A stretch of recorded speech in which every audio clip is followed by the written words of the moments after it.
Pendant des millénaires, les empires se disputaient la terre, les océans, les ressources, l'énergie. Au XXe siècle, un nouveau territoire apparaît, le plus stratégique de tous, le cerveau humain.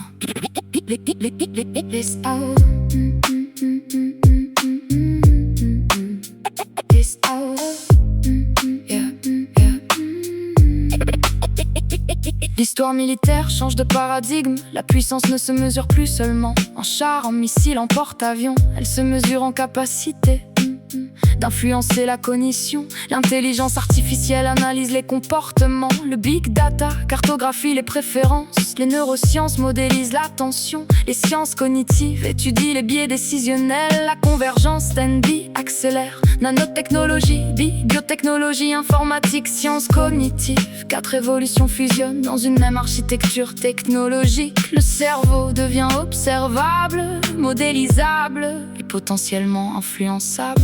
Le dernier territoire n'est plus la terre. Le dernier territoire est intérieur. Une bataille silencieuse, sans fumée, sans explosion.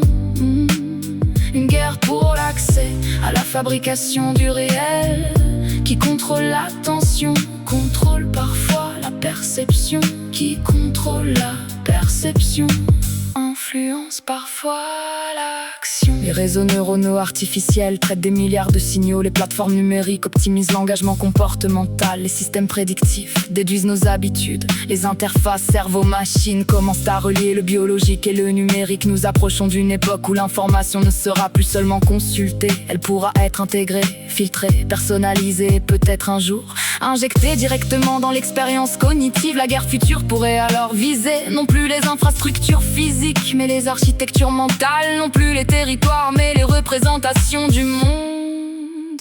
Mais une question demeure. Comprendre le cerveau signifie-t-il comprendre la conscience?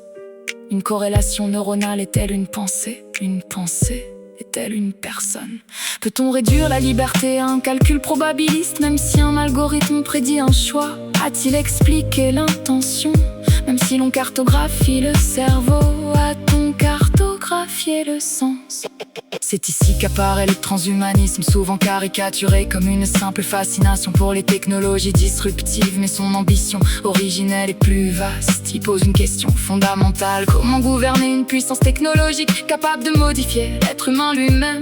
Comment encadrer l'intelligence artificielle, les neurotechnologies, l'augmentation cognitive, les interfaces neuronales et les futures architectures de l'esprit? Le transhumanisme ne se limite pas à promouvoir l'innovation.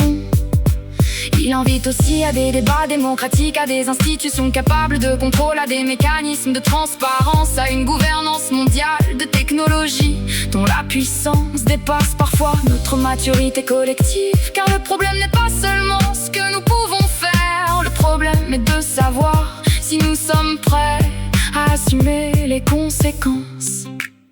Alors réponds-moi, si demain une interface neuronale peut augmenter l'intelligence, qui aura accès? Tous les humains ou seulement une élite? Si l'on peut modifier la mémoire, améliorer l'attention, supprimer certaines émotions, qui définira ce qui doit être modifié? Les scientifiques, les gouvernements, les entreprises. Si l'esprit devient programmable, comment préserver la liberté? Si la cognition devient un marché, comment protéger la dignité humaine? Et si nous obtenons enfin le pouvoir de transformer profondément le cerveau et la conscience, la véritable question ne sera peut-être plus que pouvons-nous faire, mais plutôt quelle humanité voulons-nous devenir? Et surtout, qui aura le droit de décider pour tous?